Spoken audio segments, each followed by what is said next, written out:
नमस्कार विद्यार्थियों, मैं doctor Nitesh Kumawat, head of naturopathy and yoga department, Mansa institute of medical and health science, Jaipur, Rajasthan. विद्यार्थियों, आप हमारे इंस्टीट्यूट से 2.5 वर्षीय DNYS कोर्स का अध्ययन कर रहे हैं, जो शिक्षा मंत्रालय भारत सरकार के NIOS बोर्ड से प्रायोजित है। यह कोर्स राष्ट्रीय और अंतर्राष्ट्रीय स्तर पर मान्यता प्राप्त है। तो आपके इस कोर्स में प्रथम वर्ष में 6 पेपर हैं, 3 प्रैक्टिकल और 3 थियोरेटिकल पेपर हैं। जो 3 थियोरेटिकल पेपर हैं वह उनके सब्जेक्ट कोड जो है 811, 812 और 813 है। तो आपकी सुनिश्चित सफलता के लिए हमारे इंस्टीट्यूट ने इन्हीं सब्जेक्ट कोड के जो 811, 812 और 813 है उनके शॉर्ट नोट्स बनाए हैं, जिनको हम वीडियो के माध्यम से आप तक पहुंचा रहे हैं। वैसे तो आपके पास में भारत सरकार द्वारा प्रिंटेड बुक पहुंच चुकी होगी, तो आप उनका भी अध्ययन करें और साथ ही साथ इन वीडियोज़ पर भी विशेष ध्यान दें ताकि आप और बेहतर अंकों से पास हो सकें। तो पिछले कई वीडियोज़ के अंदर हमने 811 वाला जो टॉपिक था वो कवर कर लिया था। 812 का भी पहला, दूसरा और तीसरा चैप्टर कवर कर लिया है। तो आज जो हम पढ़ेंगे, जो 812 सब्जेक्ट कोड हैं, जिसका नाम है प्राकृतिक चिकित्सा का आधारभूत ज्ञान, उसका चौथा चैप्टर प्राथमिक उपचार। प्राथमिक उपचार शब्द से ही पता चलता है कि सबसे प्रथम रूप से जो उपचार दिया जाए किसी भी आकस्मिक घटना के दौरान या किसी भी अवस्था में, जिसमें सबसे पहले जो उपचार दिया जाता है ताकि जीवन को मैक्सिमम रूप से बचाया जा सके, उसे प्राथमिक उपचार कहते हैं। तो इसमें बताया गया है कि कभी कभी बहुत सी ऐसी आकस्मिक परिस्थितियां हर व्यक्ति के जीवन में आती हैं, जिससे यदि तुरंत उचित उपचार किया जाए तो शारीरिक क्षति को काफ़ी हद तक कम किया जा सकता है। उपचार के इस तरीके को हम प्राथमिक उपचार कहते हैं। तो जो लाइनें मैंने पढ़ी उसी से आपको काफ़ी चीज़ें पता चल गई होगी कि शारीरिक क्षति को कम से कम करने के लिए जो जितना तुरंत उपचार कोई प्राथमिक रूप से प्रदान किया जाता है तो वो प्राथमिक उपचार कहलाता है। तो प्राथमिक उपचार में कुछ चीज़ें देखने जैसी चीज़ें हैं, जिसमें फर्स्ट एड के अंदर आपका जो बेसिक कॉन्सेप्ट आता है, इसमें आता है कि ABC रूल्स आता है। तो ABC रूल से जो इसके बारे में भी आगे हो सकेगा तो डिटेल्स हम बताएंगे। तो इसमें जो बताया गया है कि आपको किसी भी पेशेंट की स्थिति को पता करना हो तो कौन कौन सी चीज़ों को हमको ध्यान रखना है। तो सबसे पहले उसका ब्लड प्रेशर देखना है, रक्तचाप देखना है। अगर रक्तचाप 120 और 80 mm/Hg होता है तो कोई समस्या नहीं है। 120/80 जैसे कि आपका ऊपर वाला जो मानक है वो 120 आए और नीचे वाला 80 आए, तो ऐसी अवस्था के अंदर कोई चिंता करने की बात नहीं है। वो एक उच्च स्तर पे होता है और एक आइडियल स्थिति में होता है। तो उससे कम या ज़्यादा होता है तो वो बीमारी का संकेत है, जिसको अपने विवेक के अनुसार निश्चित करना होता है। अगला जो है दवाई का डोज देखना है कि किसी व्यक्ति ने किसी दवाई के डोज की मात्रा ज़्यादा या कम तो नहीं ली है। अगर कम ली है तो वो भी उसको संभावना हो बीमारी की हो सकती है, और ज़्यादा भी ली है तो उससे भी संभावना बिगड़ सकती है। तो इस समय ऐसी स्थिति में किसी एलोपैथी डॉक्टर के संपर्क में रहना है ताकि उसके बारे में हम जान सकें। साथ ही साथ में किसी भी व्यक्ति को किसी भी प्रकार के उपचार देने से पहले उसका वजन, उसका जीवन शैली वगैरह ध्यान रखना चाहिए, ताकि हम उसकी स्वास्थ्य की शक्ति के अनुसार और उसके वजन के अनुसार उपचार प्रदान कर सकें। अगला जो है तापमान चेक करना है। व्यक्ति का जो ब्लड प्रेशर जो है फ़ारेनहाइट में 98.4 फ़ारेनहाइट के अप्रॉक्स होता है और 37 डिग्री सेल्सियस के अप्रॉक्स अपना सेंटीग्रेड के अंदर टेम्परेचर होता है। तो इसका तापमान का सही आकलन करें ताकि आप पता चल सके कि व्यक्ति का जो शारीरिक तापमान है वो नियंत्रित है, संतुलित है। अगला जो है कि नाड़ी दर, जो पल्स है हमारी, वो लगभग 72 बार पर मिनट धड़कती है। 72 धड़कनें होती है उसमें प्रति मिनट। यदि उससे कम या ज़्यादा होती है तो भी उस समय उसकी स्थिति को समझना ज़रूरी है। तो श्वसन की दर प्राथमिक उपचार के लिए महत्वपूर्ण। श्वसन का होना जीवित होने का प्रमाण है। सामान्य श्वसन 18 से 20 होता है हर बार, तो उसकी स्थिति को भी हमको समझना है। तो अब हम जानेंगे कि कौन कौन सी स्थिति में क्या क्या स्थिति के कारण कौन सी बीमारी में प्राथमिक उपचार दिए जा सकते हैं। तो सबसे पहले हम पढ़ेंगे प्रघात, शॉक। किसी भी प्रकार का सदमा होना या प्रघात होना या शॉक होना, उसके बारे में हम पढ़ते हैं। तो उसके लक्षण क्या क्या हैं। सबसे पहले तो ब्लड प्रेशर जो है वो तेज़ी से घटने लगता है और दिल की धड़कनें बढ़ने लगती है, रक्तचाप घटेगा और हृदय की गति तीव्र हो जाती है। फिर त्वचा का रंग पीला सा पड़ने लगता है, ठंडा पसीना आने लगता है और आपके जो सेंसेशन है, जो संवेदना है, वो कम होकर बेहोशी सी आने लगती है। तो अब इसके कारण क्या है।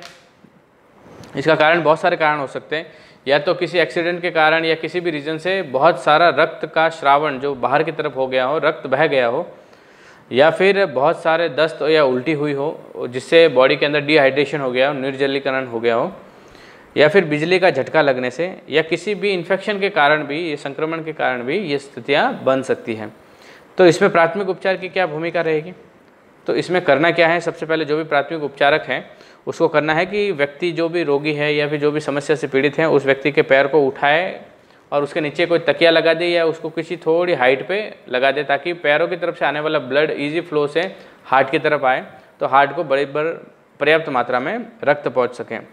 फिर फेस मास्क के सहारे ऑक्सीजन से अंतःश्वसन दे, उसको आर्टिफिशियल ब्रीदिंग के लिए ऑक्सीजन का जो अपना नेबुलाइजर या फिर ऐसी कोई कंडीशन है जिससे ऑक्सीजन प्रोवाइड किया जा सकता है तो उससे ऑक्सीजन दिया जाता है आर्टिफिशियल मास्क के द्वारा।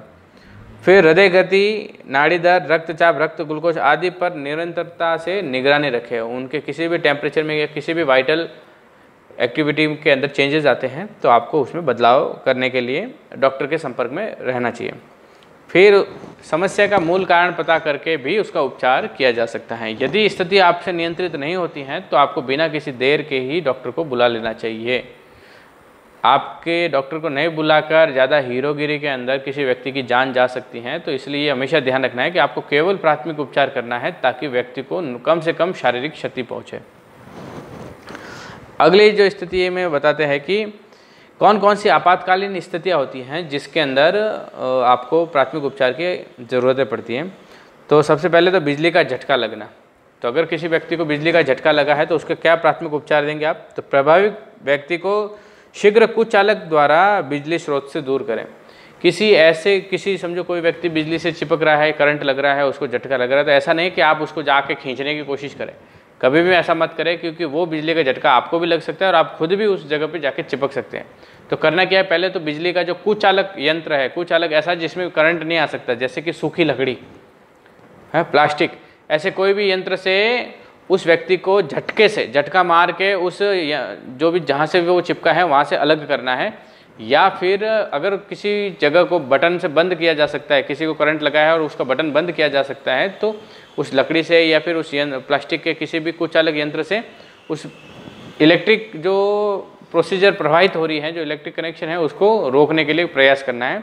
और या फिर तुरंत ही उस व्यक्ति को उससे झटके से अलग करने की कोशिश करनी है और उस जगह से दूर ले जाना है। उसका दूसरा जो तरीका है उसमें बाद में जैसे ही आपने उसको बिजली से दूर किया उसके बाद में उसको कृत्रिम श्वसन दे। कई बार क्या झटका लगने से आपके श्वास से जो फूलने लगती हैं, श्वास से बैलेंस नहीं हो पाती और लंग्स प्रॉपर काम नहीं कर पाते, तो उसको आर्टिफिशियल ब्रीदिंग दे। फिर अगला जो है किसी जानकार से 5% ग्लूकोज और नॉर्मल सलाइन द्वारा उसको चढ़ाना है ताकि उसका ब्लड प्रेशर नॉर्मल हो सके और जितना तेज हो सके जल्दी से जल्दी उसको हॉस्पिटल भेजना है हमको। तो ये तरीका होता है किससे बचने का? बिजली से, बिजली के जो समस्या है, बिजली का जो झटका लगता है उससे बचने की ये तरीका है। अगला जो हम देखेंगे हाइपोथर्मिया में प्राथमिक उपचार। ठीक है, तो हाइपोथर्मिया में क्या होता है कि आपका ब्लड टेम्परेचर जो होता है ना वो निरंतर डाउन होने लगता है। तो इसमें क्या करना है? मरीज के गीले कपड़ों को तुरंत उतार देना है। यदि व्यक्ति गीले कपड़ों में है तो उसको सबसे पहले तो उसके गीले कपड़ों को उतारना है ताकि उसके बॉडी का टेम्परेचर नॉर्मल हो सके। दूसरा, उसे किसी सूखे या गर्म स्थान पर ले जाकर आग या हीटर के सामने बैठा देना है ताकि उस गर्मी से उसका बॉडी टेम्परेचर नॉर्मल हो सके। पैरों के गर्म पानी से सिकाई करें, उसको रगड़े और अपेक्षित सुधार, जितना आप आशा करते हैं उतना सुधार नहीं आने पर तुरंत डॉक्टर के पास में उसको ले जाएं ताकि उसके आगे का कार्य एक विशेषज्ञ की निगरानी में हो सके। शीतदंश में प्राथमिक उपचार। शीतदंश जो किसी भी स्थिति से एकदम से ठंडा झटका लगने के कारण होता है, तो प्राथमिक अंग को गर्म पानी से डुबो कर रखें। जहाँ पे भी ठंडक के कारण किसी भी पार्ट में ठंड लगने के कारण वो पार्ट सुन्न हो गया हो या किसी भी रीज़न से कोई उसमें एक्टिविटी हानिकारक डेवलप हुई हो, तो उसमें क्या करना है? सबसे पहले तो उसको गर्म पानी में डुबो के रखना है। फिर गर्म कमरे में आग या हीटर के पास में बिठाना है। फिर अगर लाभ नहीं हो तो तुरंत डॉक्टर के पास में या अस्पताल भेज देना है। अगला जो है एनाफाइलैक्सिस में प्राथमिक उपचार। तो एनाफाइलैक्सिस के अंदर अगर कोई स्थिति बनती है तो उसमें प्राथमिक उपचार क्या है? तुरंत एविल या एलर्जी रोधी किसी भी प्रकार की जो एलर्जी से बचाने वाली जो मेडिसिन है उसका सेवन करवाना है। ब्लड प्रेशर कम हो तो ग्लूकोज या आरएल की व्यवस्था करें ताकि उसका ब्लड प्रेशर नियंत्रित रहे। और गंभीर स्थिति में स्टेरॉयड, हाइड्रोकॉर्टिसोन और डेक्सामेथासोन देने की व्यवस्था कर सकते हैं। और ऐसी अवस्था ये चीज़ें सब तभी करें किसी विशेषज्ञ निगरानी में, अन्यथा नहीं करें। तुरंत अस्पताल भेज दे, वो ज़्यादा बेटर है। अगली जो है, श्वास नली में कोई बाहरी पदार्थ अटकने पर क्या करें। यदि छोटा बच्चा है तो सबसे पहले तो उसको उल्टा लेटा दे, उल्टा पैर पकड़ के उल्टा कर दे और फिर उसके पीठ पर थपथपा कर वो चीज़ निकालने की कोशिश करें, ताकि वो पीठ पे जो डायफ्राम पे झटका लगेगा तो उससे रिफ्लेक्स होकर वो चीज़ बाहर निकलेगी। पर यदि कोई बच्चा बड़ा हो या कोई व्यक्ति बड़े उम्र का हो तो उसके क्या करेंगे, तो उसको करना क्या है कि उसको उल्टा कर लटकाया तो जा नहीं सकता, तो क्या करना है, सिर को आगे की तरफ झुका कर पीठ के पीछे से और छाती पर एक साथ में झटके देकर उस चीज़ को बाहर निकालने की कोशिश करनी है। ठीक है। अगर ऐसा भी सिचुएशन नहीं है तो अगर आपको हिमलिच मैन्यूवर का तरीका अपनाता आता है तो वो वाली टेक्निक यूज़ करें। अगर ऐसी स्थिति नहीं है तो तुरंत से तुरंत जितना जल्दी हो सके डॉक्टर के पास में उसको ले जाना है। अगला जो उपचार है कुत्ता काटने की। ये स्थिति अधिकतर गाँवों के अंदर और ऐसी जगहों पर जहाँ पे कुत्तों की मात्रा ज़्यादा है वहाँ पे होने की संभावना रहती है। तो करना क्या है, सबसे पहले जहाँ पे कुत्ता काटा है उस जगह को साबुन और पानी से रगड़ कर साफ करें। फिर घाव जो है उसको खुला न रखें, उस पर टाँके लगाए या उसको बैंडेज से कवर करें, अगर बैंडेज से कवर करने लायक हो तो। और चीर फाड़ करती है तो उसको टाँके लगवाएं। और इतने उपचार के बाद में मरीज को एंटी रेबीज इंजेक्शन के लिए अस्पताल भेजें। तो एंटी रेबीज इंजेक्शन होता है वो लगवाना है। अगला जो है कान के दर्द के लिए प्राथमिक उपचार। कान का दर्द, कान के दर्द में क्या हो रहा है कि भाई दर्द के लिए सबसे पहले तो पैरासीटामोल की गोली दी जाती है ताकि उससे दर्द कम हो जाए। और यदि मैल कानों में ज़्यादा हो, मतलब कड़ा होने से दर्द हो रहा है, तो मैल को घोलने की जो दवाई आती है उसको घोलकर उस मैल को बाहर निकालने की व्यवस्था करनी चाहिए। पीड़ित व्यक्ति को कान में मवाद आए तो डॉक्टर की सलाह लेनी चाहिए। फिर अगला है घाव से रक्तस्राव होने पर प्राथमिक उपचार। किसी भी चोट लगने वाले हिस्से पे आपको ब्लड फ्लो बाहर की तरफ हो सकता है, जो ब्लड बह रहा है, आपके खून बाहर निकल रहा है, तो उस जगह पे क्या करना है, सबसे पहले तो उस जगह को एलिवेट करना है, उठाना है, ताकि जो उसका फ्लो है, जैसे पैरों में लग गए तो पैर को उठा ले ताकि वो फ्लो ऑपोजिट होके उस नेचुरल फ्लो में खून बाहर ना निकले। दूसरा, किसी भी चोट में रक्त निकलना बंद नहीं हो तो कंस्ट्रक्टिव बैंडेज उस पर बांधनी है। अगला जो है खून बहना रोकने के लिए गोबर, मिट्टी आदि का प्रयोग नहीं करना है, नहीं करना है, क्योंकि उससे सेप्टिक हो सकता है, उसके बैक्टीरिया वायरस के कारण है ना, उसको बॉडी को डैमेज ज़्यादा पहुंच सकता है। अगला जो है नाक से खून बहने में प्राथमिक उपचार क्या कर सकते हो। जो नक सिर फूट जाती है लोगों के लिए, उसको क्या करना है कि कोमल भाग को 5 मिनट तक दबा के रखना है, नाक को 5 मिनट तक दबा के रखना है। दूसरा, नाक के बाहरी भाग पर बर्फ़ रगड़ना है, सिर पर ठंडी पट्टी लगानी है, ठंडा पानी पीना है और छाया में रहना है। फिर वैसलीन को भिगोकर गौज से नासिका छिद्र में डालना है ताकि ये ब्लड फ्लो रुक जाए। अगला जो है आंतरिक रक्तस्राव का प्राथमिक उपचार। मरीज को नीचा लेटा दें, पैरों को ऊपर करें ताकि महत्वपूर्ण अंग हार्ट, फेफड़े, ब्रेन तक रक्त पहुंच सके और तुरंत डॉक्टर के पास में ले जाएं। तो ये सारी चीज़ें हमने जो पढ़ी, ये आपातकालीन स्थिति के अंदर कौन कौन सी कंडीशन में क्या ट्रीटमेंट हम दे सकते हैं फर्स्ट एड के रूप में, इसके बारे में हमने पढ़ा। अगला जो है वह है बैंडेज। बैंडेज जो होती है, जो लपेटने वाला जो कपड़ा होता है, एक वाइट कलर का, आपने देखा भी होगा अक्सर, कोई भी घाव वगैरह लगता है तो डॉक्टर अक्सर बांधते हैं उसको, उसे बैंडेज कहा जाता है। तो ये प्रमुख रूप से आपके सिलेबस के अंदर 2 प्रकार की है, एक तो है रोलर बैंडेज और एक है ट्रायंगल बैंडेज या त्रिकोणीय बैंडेज। तो रोलर बैंडेज जो होती है गोल लपेटकर क्षतिग्रस्त स्थान पर लपेटा जाता है और ट्रायंगल को गोफन के समान में बांधा जाता है, क्रॉस में, ट्रायंगल रूप में, शेप में कनेक्ट किया जाता है, ताकि किसी ऐसे एंगल में, ऐसे ऑर्गन पे या शरीर के किसी अंग पे जहाँ पे गोल बैंडेज से काम नहीं हो सकता, उसको त्रिकोणीकार बैंडेज से बेनिफिट्स मिलते हैं।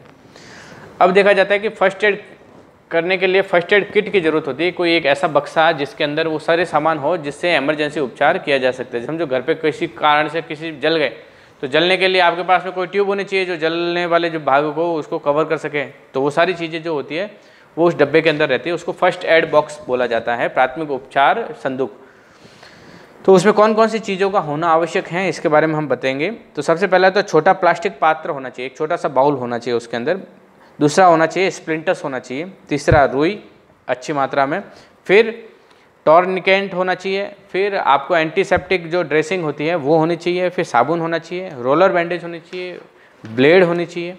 चिमटी होनी चाहिए, ग्लूकोज का एक छोटा सा पाउच या पैकेट होना चाहिए, चिपकाने वाली ड्रेसिंग बैंडेज वगैरह वो होनी चाहिए, कैंची होनी चाहिए, सेफ्टी पिन होनी चाहिए, टिश्यू पेपर होने चाहिए, उसमें पट्टियाँ होनी चाहिए, बर्नॉल होना चाहिए, फिर फेरी पोटेशियम परमैंगनेट होना चाहिए, फिर डेटॉल होना चाहिए, शहद होना चाहिए, मुल्तानी मिट्टी का पाउडर होना चाहिए और सेंधा नमक होना चाहिए। तो इस प्रकार से हमारा जो चौथा चैप्टर था वो पूरा होता है। तो इस चैप्टर में हमने सीखा कि कैसे फर्स्ट एड इमरजेंसी कंडीशन में किया जा सके। तो मैंने जब शुरुआत में वीडियो के शुरुआत में बताया था कि ABC रूल जो होता है, A फॉर एयरवेज होता है। किसी भी व्यक्ति में कहीं पे भी आप देखते हो तो वो आपातकाल स्थिति में है तो सबसे पहले तो उसको जो दुर्घटना वाले स्थान से थोड़ा दूर ले जाए, अगर ले जाया जा सकता है तो, संभव हो कि उसको नुकसान नहीं पहुँचे तो। दूसरा, अगर नहीं ले जाया जा सकता है तो उस जगह को सेफ कर दे, किसी भी तरीके से उस जगह को सेफ कर दे, लोगों की सहायता ले, वरना प्रॉब्लम हो जाएगी। दूसरा, फिर उसके बटन खोल दे और देखेगा उसका श्वास प्रॉपर चल रहा है कि नहीं कर रहा है, मुंह में कोई चीज़ टूट कर तो नहीं गिरी है तो मुंह से निकाल दे, नाक में कोई बैरियर तो नहीं आ रहा है, उसके श्वास का रास्ता खोले ताकि शरीर के अंदर प्रॉपर श्वास जा सके और वो जीवित बच सके। A फॉर एयरवेज होता है। एयरवेज का मतलब होता है श्वास नलिकाएँ जो है, श्वास लेने वाले जो यंत्र है या भाग है उसको खोलना है। B फॉर क्या देखेंगे, ब्रीदिंग उसका, तो ब्रीदिंग अगर प्रॉपर चल रहा है उसका, अगर नहीं चल रहा है तो उसको आर्टिफिशियल ब्रीदिंग देनी है, ठीक है। और तीसरा है C फॉर कार्डियो से रिलेटेड जो काम है आपका, जो C फॉर कार्डियो, तो कार्डियो मतलब हार्ट से रिलेटेड, तो हार्ट के पंपिंग के लिए हमको देखना, अगर वो नहीं हो रहा है तो हमको उसके लिए भी ट्रीटमेंट्स देने पड़ेंगे। ये सारी प्रोसीजर जो होती है वो ABC के कारण होती है, तो आपको देनी है अगर आप उसको तरीके से सीखते हैं, ठीक है। तो इस प्रकार से आपका चौथा चैप्टर खत्म होता है। अगले चैप्टर में हम बात करेंगे 5वें चैप्टर की। धन्यवाद।